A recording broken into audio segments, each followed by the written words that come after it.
Magandang umaga po sa ating lahat at sa pamilya po ng ating pong naiwan na ating kalulagets. Kami po ay narito na mga kalulagets para po ay makiramay at makilungkot, makidalamhati sa ating kasama na nakakabigla.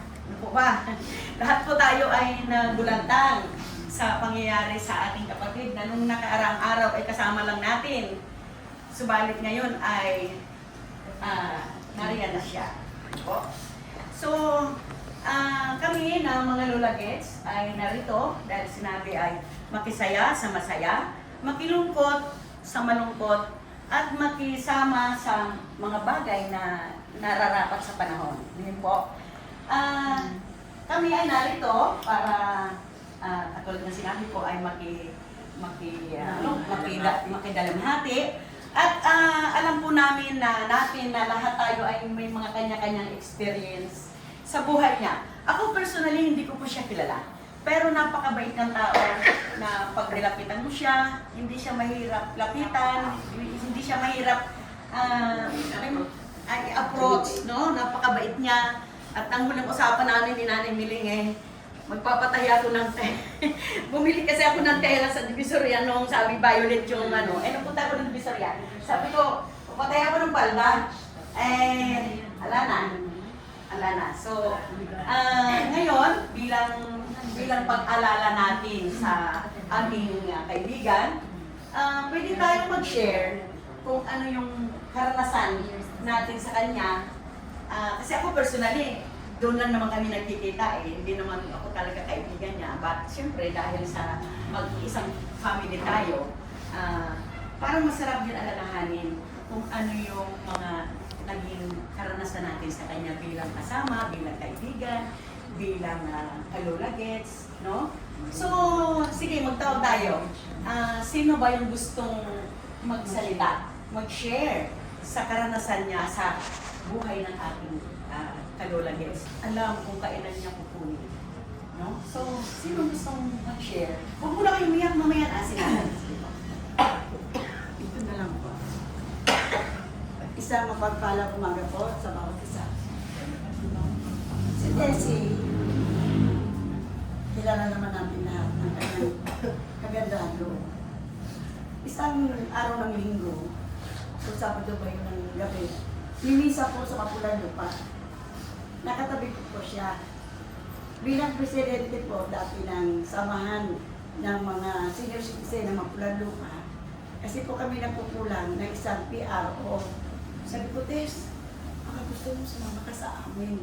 Pupuring itang PRO ng Mapulan Lupa. Opo, ma'am. Wala kagatong-gatong. Sinagutan ko ng opo, ma'am. So, kinuha po siya. Nagkasama kami ng siguro mga 1 year na. At nakita ko ang kanyang kagandahan loob. Napakadaling sumunod. Sabi ko, Tess, pakiano nga natin ito. Opo, ma'am. Pakidala mo mga kapo ito at ipasa natin sa OSCA, sa Padre. Opo, ma'am. Iyon ang sagot na hindi ko makalimutan sa kanya. Walang kagatol-gatol ang kanyang pagsunod. At napakamasayahin bata. Sabi ko, pag nagbago ng kamulukan, kasi po hindi ako nagpara-elect na senior citizen ng presidente, ako pa nung kasi manda na ako. Sabi ko, gagawin kita akong married treasurer o kaya tawag na ang secretary para hindi ka na masyado maano sa PR kasi tutulungan ka sa bahay-bahay ng mga senior para ipaalam kung ano ang nangyayari sa barangay ng senior citizen. Sige po, ma'am. So nagkaroon ng pagbabago ng pamumuan. Yun naman ay akin lang yun. Nung ako ay Pangulo na magkaroon ng pagbabago kung sakaling iba na ang mamumuno. So nagkaroon niya ng pagbabago. So hayaan mo, talagang gano'n. Akin lang yun. Pero ngayon, meron na kayong bagong pamunuan. Tanggapin mo kung gusto mo. Tinanggap mo. At ka-text ko siya araw-araw. Kaya pala nung, Sunday ba yun? Monday pa. Wala nang messages na dumating sa akin. At nung makita ko, ma'am, walang mag-prepare si Tessie. talagang nakakagulat. Sabi niya, ang buhay, hindi tayo may hawak. Kung kailan, kung saan, kung paano. Si Lord lang na nakakita. Si Tessie ay aking patuloy na pananalangin na sana kung ano man ang kasalanang hindi niya pagsisisihan, kung siya'y nabubuhay pa, magkaroon ng kapatawaran sa pangalan ng Panginoon upang makating sa kanyang kaharian at makamtan ang buhay na walang hanggan. Magandang umaga po sa mga. Sige po, kung sino po yung gustong salita ito ngayon na lang. Mas naiiyak kaysa magsalita eh. Inuuna iiyak. Umaga po sa inyong lahat. Ito po ay hindi ko naman inaasahan. Noong 26 ba yung birthday ko lang. Doon po sa amin kita-kita, nagkipon-ipon. Ngayon, almost siya, napakaagang dumating. Ngayon, sabi ko, ano, gusto mo kape? Hindi, gusto mo kape, sabi ko gano'n. Tapos, maya-maya, nung kaikikot-ikot po gano'n doon sa loob ng bahay namin, maliit naman yung bahay namin, sikip, lalo na pag dumating itong mga lola, lalo nang napuno ang bahay ko. Ngayon, ang sabi niya sa akin, Te, baka ito na huli kong punta. Uy, tumigil ka nga. Sabi ko, tumigil ka nga. Kang nagsasabi ng ganyan. Tinampal ko talaga sa totoo lang, tinampal ko ang kamay. Tapos sabay talikod niya. Tapos niya, o sige, post na ngayon, kukunan ko kayo ng picture. Kaya lahat sila may mga kuha doon sa sala. At siya, nakagano pa ang kamay. Nakita niya sa picture, nakataas ang kamay niya. Kaya siguro talagang ano siya. Kaya, oo, kaya sabi ko, Diyos ko, kaya nang malaang po siya ay nawala na nga. Parang wala ko naisip ko, hindi ko na alam kung sabi ko. Anong nangyari ka ako sa tao na yun? Wala naman sakit. Bakit biglang-bigla? Kaya lahat kami mga lola, hindi kami papalagay ng pag-uusap namin sa message sa chat group namin dahil kanya-kanyang kanya-kanya komento, yung isa naglalata, yung isa nawala sa sarili, yung isa kaya napakasakit na biglang nawala ang isa sa kasama niyo. Hindi lang naman iisang taong kami nagsama-sama niyan. Napakatagal. Siguro mga 3 taon na tayo. Kahit yun ay busy-busy sa trabaho yan, hindi pa rin niya maiwag kami mga lola. Pagka yan ay ano, te, pasensya na kayo, busy ko sa trabaho. Okay na, hindi problema na. Kaya yun na lang ang masasabi ko. Yan ang iniwan niya sa amin. Yung itong grupo namin, iniwan niya, nabukasan na kami nun. Kaya, Tess, saan naman? Maganda ang mapunta. Ikaw naman ay talagang napakabait na tao. Hindi ka mapabayaan ng Panginoon. To God be the glory. Hallelujah. Hallelujah. Jesus.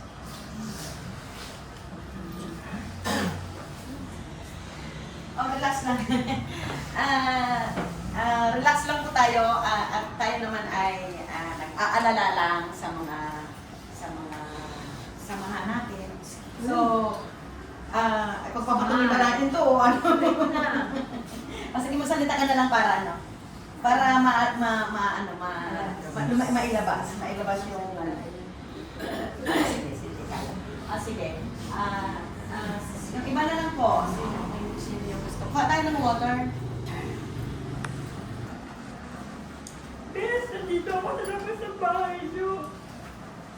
Kukunin ko yung t-shirt mo. T-shirt ko. Sabi ko, Bes, pauwi pa lang ako ng pansin. Dadaling ko na lang bukas. Nung Tuesday morning, nag-text siya, Ma'am, Bes, hindi ako makaka-attend. Sabi niya na yan. Huwag mo na lang dalhin yung t-shirt ko. Sabi ko, sige, hintayin ko. Sabi ko, mobile padala ko kay Emily. Huwag na ako pupunta dyan sa... Kaya sabi ko sa kanya, ako na lang ako dadala ng t-shirt ko. Ako na lang ako pupunta. Yes, ayun yung t-shirt mo. Ako katabi mo yan sa pag-iyak.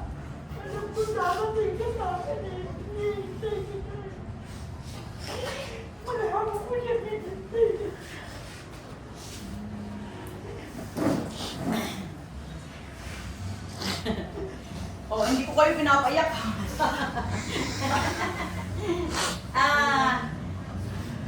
Siyempre, malungkot, pero wala tayong magagawa kasi katulad na sinabi ni nanay, kanina, di ba ba? Hindi natin hawak buwan. Sige, si Ate Lourdes, kahang gabi pa yung iyak ng iyak daw eh. Namumula ng good morning. Sige po. Ikaw, sige na. Ano ba ang iyong karanasan na ano?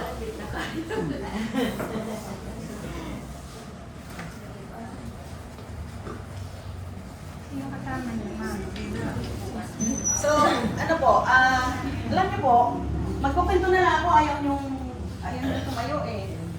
Magkukwento na lang ako, gusto niyo? Magkukwento na lang ako. May isang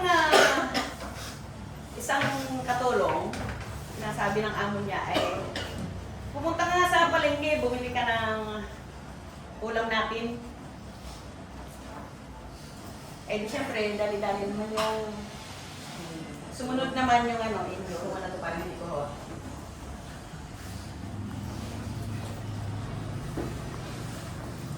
Sumupa. Pagdating niya sa palengke, nakita niya yung may hawak ng ano ba yung may hawak na gano'n, no? Na nakaitim ang suot. Sino yon? Kamatayan. Nakita niya si kamatayan sa palengke. Eh, di sa takot niya, umuwi siya sa bahay nila. Oh, nagkukwento ako.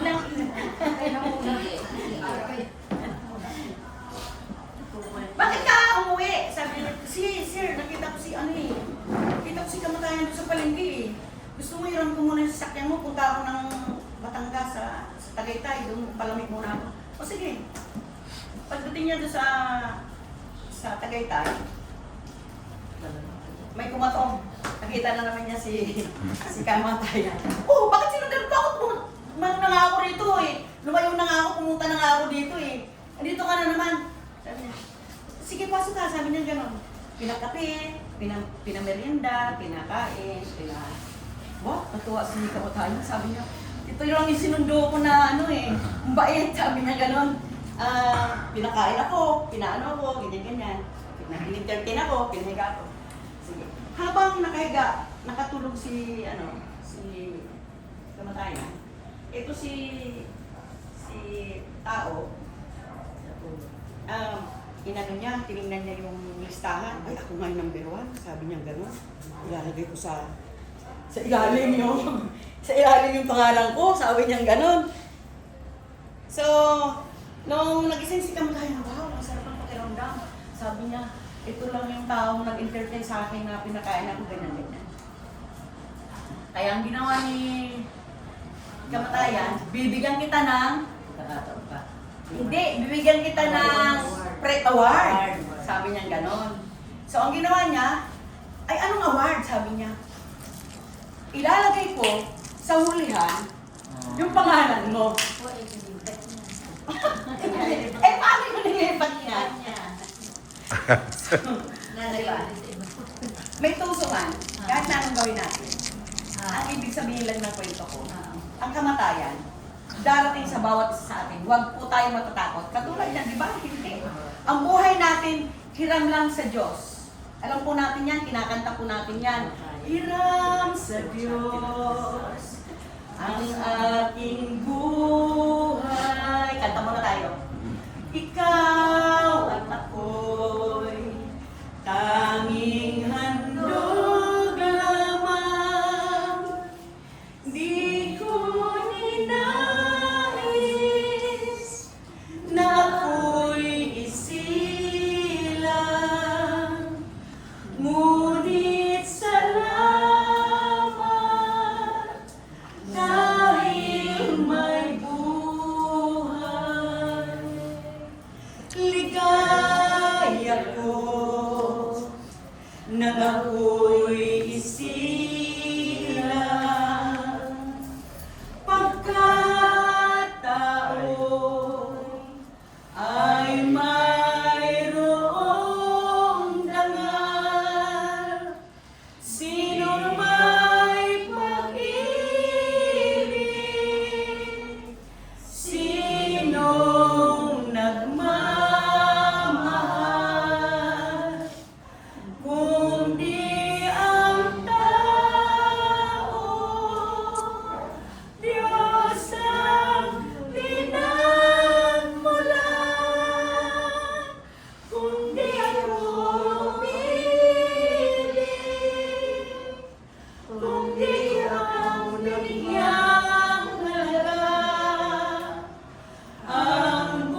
sinabi po sa Ecclesiastes chapter 12, sa huling verse, sulat po ito ni Solomon. Ang sabi ni Haring Solomon, lahat tayo ay magsusulit, mabuti man o maganda ang ating ginawa sa mundo. Amen? So, ang buhay natin hiram sa Diyos, ingatan natin, mahalin natin. Ang sabi sa kanta, magmahalan tayo, magpatawaran tayo, anuman mga pagkukulang ng bawat isa. Dahil anytime, si kamatayan, itong taong to nilagay sa huli ang kanyang pangalan. I-reward. Sabi niya, bigyan ko ito ng reward. Ilalagay ko sa ilalim ng pangalan niya. Pagtingin sa ilalim ng pangalan niya. Ang ibig sabihin, pag pumatok si kamatayan, di natin pwede ang tanggihan. Teka lang, 3 aking bangko, sa iyo na muna yung isa. Di ba? Hindi natin kayang tanggihan. No, hindi nababayaran o hindi. Ang mahalaga po, maging handa po tayo sa pagharap natin sa Panginoon. Anytime, hindi natin alam. Anytime, anywhere, katulad ng sinabi nila na hindi natin pwedeng tanggihan. At darating sa atin. Lahat yan, higa tayo dito. Maliwan lang kung natunaw yung katawan mo. No? Diba? So, napakaganda po nung kamatayan ng ating kapatid. Hindi po siya naghirap. Wala po siyang pinahirapan. And then, di ba, may mga tao na taon, mahabang taon, bago mamatay, nagsasakripisyo ang pamilya, halos maubos ang kayamanan. Di ba? Pero ang kamatayan ng ating kapatid, napakaganda. Di ba? So, purihin ang Diyos at sa Kanya ang lahat ng papuri at salamat. Kung sino po yung gusto magdasal, sige po, magdasal po tayo para sa Kanya. Papayag. Okay lang, wala namang problema. At iyak is emotion ng hindi ka naman pwede umiyak kung masaya ka. Siyempre, iyak tayo dahil kalungkuhan. That is an emotion. Sabi ko, pwede ibigay. Pero ang buong nagkahalay. Magandang umaga po sa ating lahat. Ang totoo talaga po niyan, naging Christian po ako. Pero hindi po hadlang yun. Kasi kayo din naman yun. Christian din kayo. Catholic Christian naman din ang tawag sa inyo. Kami po naging Christian kami. Ngayon, hindi naman po hadlang yun na tayo hindi magmamahalan. Kapatid, hindi pa lang kami matagal na magkakagrala eh. Kami bago lang din sa Luragit. Dito. Naawa ko sa kanya. Dahil naalala niya.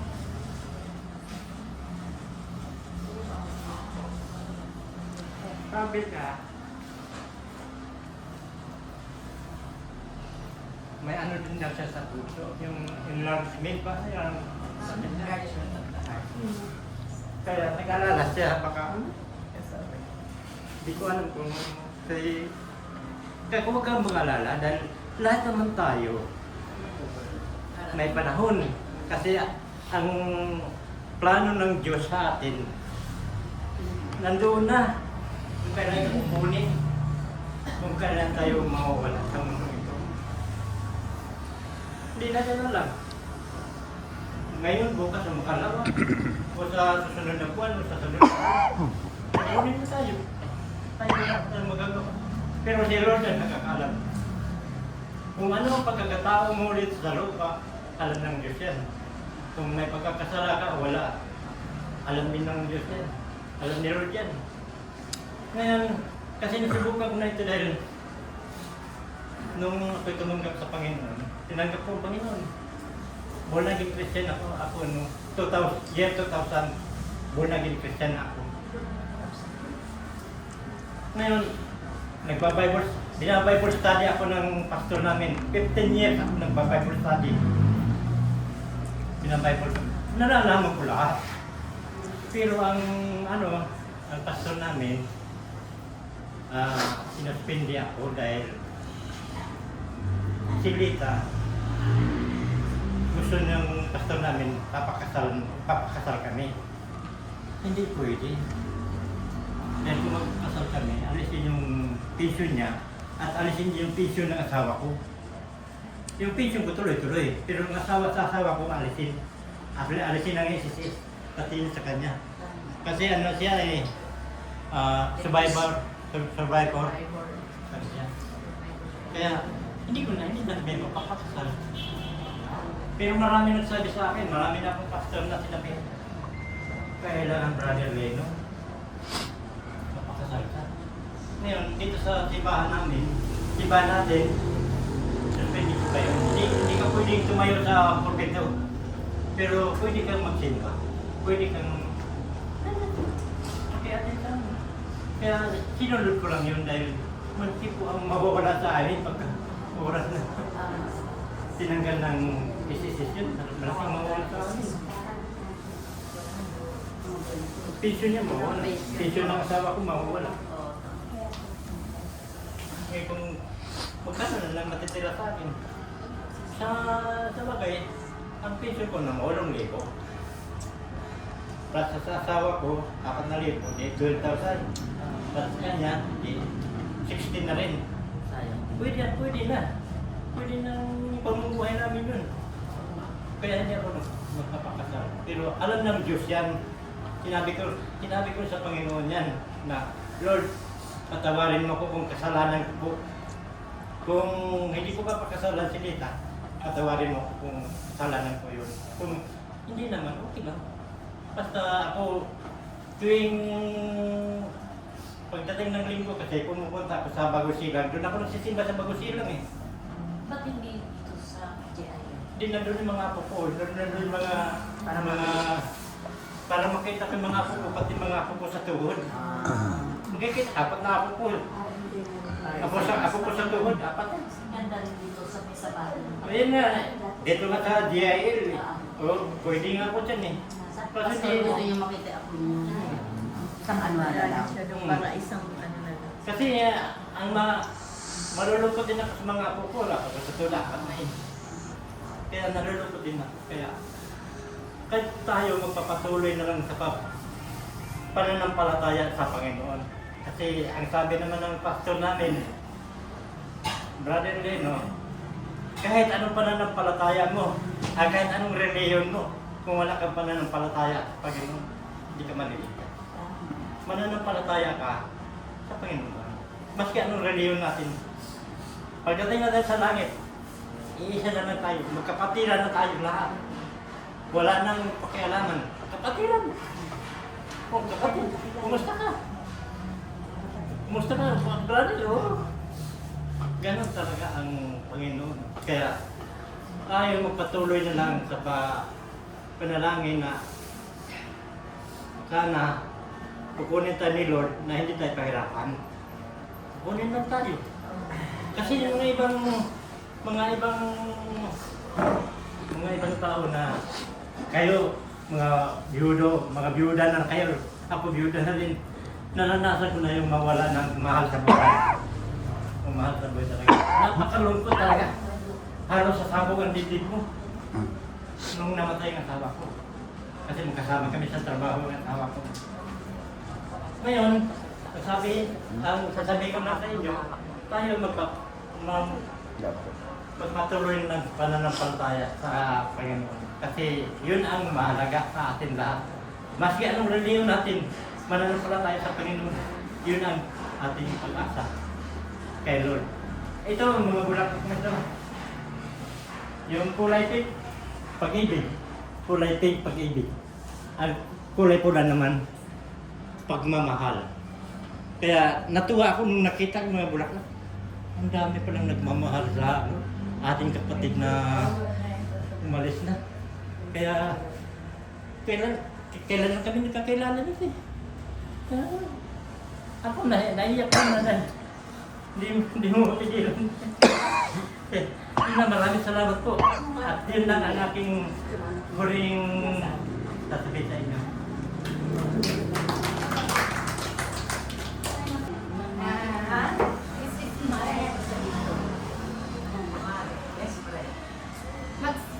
Pareho kami 66 years old. We have the same year na kami panganak. So, nauna lang ako nung nag-aral ng elementary kasi 5 years old. Ako'y nauna nang nag-aral sa kanila. Lola, Tina yung teacher ko. So, siyempre, ako raw ay Sabi, medyo bright, kaya ako yung maagang nakatapos. Kasi 5 years old lang ako ng grade 1. Sila, 7 years old sila ng grade 1. So, hindi kami naging magkabatch. But, lumaki kami na kami talagang best friend. Si Mary, kasama namin nung kami ay nagdadalaga.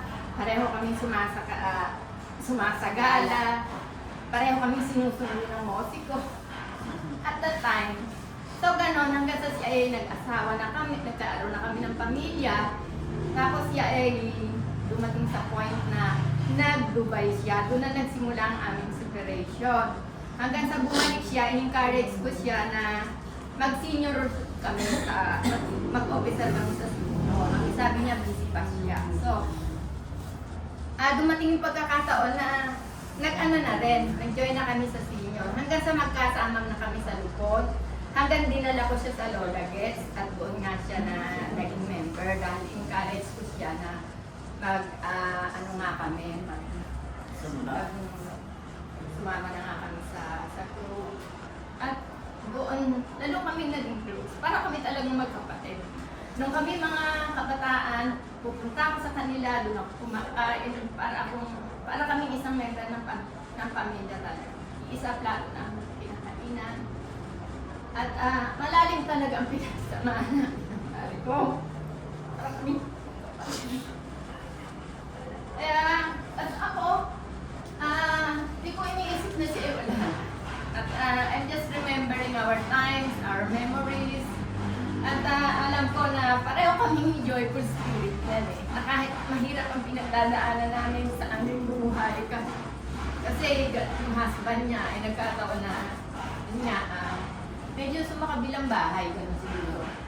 Tapos ako naman, yung husband ko, matagal sa abroad, dahil nag-Micronesia yun eh, sa isang island, sa Marianas, kasi akala niya, naghihintay siyang maging US citizen. Ngayon, at that time,